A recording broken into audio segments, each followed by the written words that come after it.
নমস্কার বন্ধু। আমি জীবনের প্রায় শেষ পর্যায়ে এসে পৌঁছে গেছি, কারণ আমি 70 বছর বয়স্ক একজন মানুষ।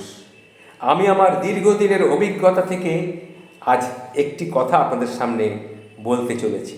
সেটি হচ্ছে, সন্তানকে জানিয়ে কোনো সম্পদ গচ্ছিত রাখবেন না।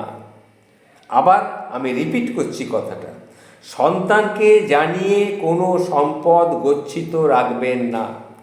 কারণ বাবা মায়ের প্রচুর আছে জানলে ছেলেদের খেটে খাওয়ার মনোবলটা কমে যায়। এইটা কেন বললাম সেটাই হচ্ছে আমার বক্তব্য। আমি একটু বিস্তারিত আলোচনায় যাচ্ছি। যে বাবা মা সন্তানের জন্য নিরাপদ পরিমাণ সম্পদ রেখে যান, তাদের সন্তানদের আমি দিনে দিনে নিঃশেষ হয়ে যেতে দেখেছি বলেই আজকে এই কথাগুলি বলছি।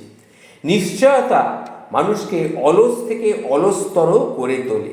আপনি ভাবছেন আপনার রেখে যাওয়া অর্থ আপনার সন্তানকে আগামী দিনে নিরাপত্তা দেবে? ভুল ভাবছেন।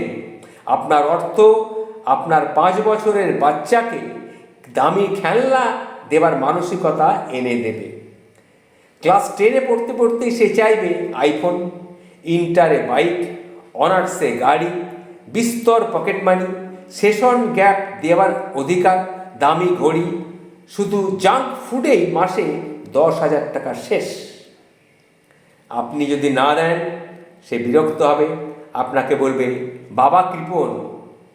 সন্তানের ইমোশনের গুরুত্ব না দেওয়া মানে বাবা মা হয়ে যাবে হার্টলেস, এটাই তারা ভাববে।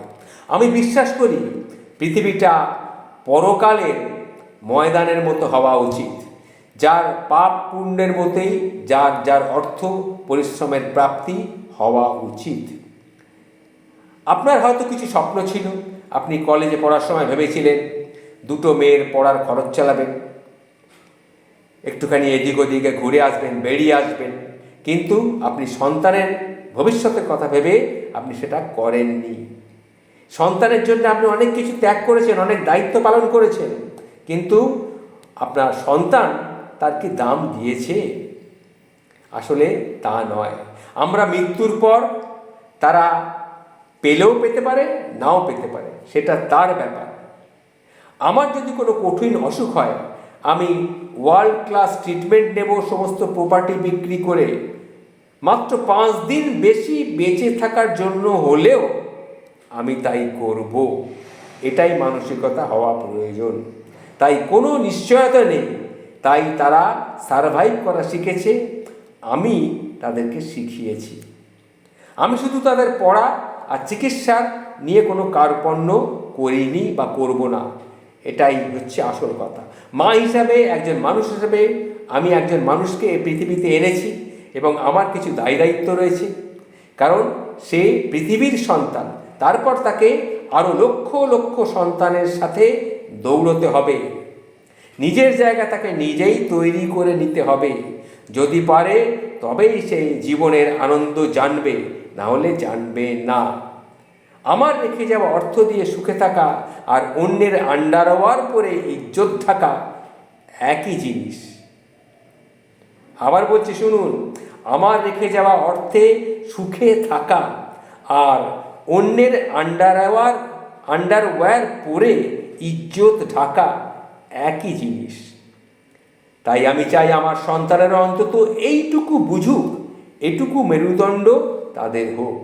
সত্যিই যদি সন্তানের ভালো আপনি চান, তবে তাকে বুঝতে দিন যে সে একজন পূর্ণ মানুষ।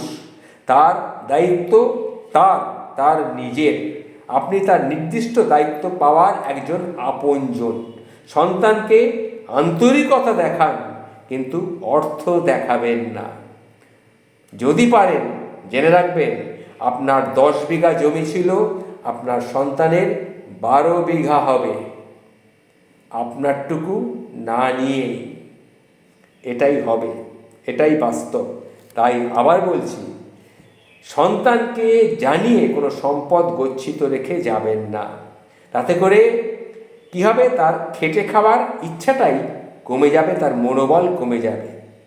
সন্তান আর পিতা মাতার মধ্যে এই বিভেদটুকু কিন্তু মানসিকভাবে রাখতেই হবে, এটা খেয়াল রাখবেন। ভালো থাকবেন।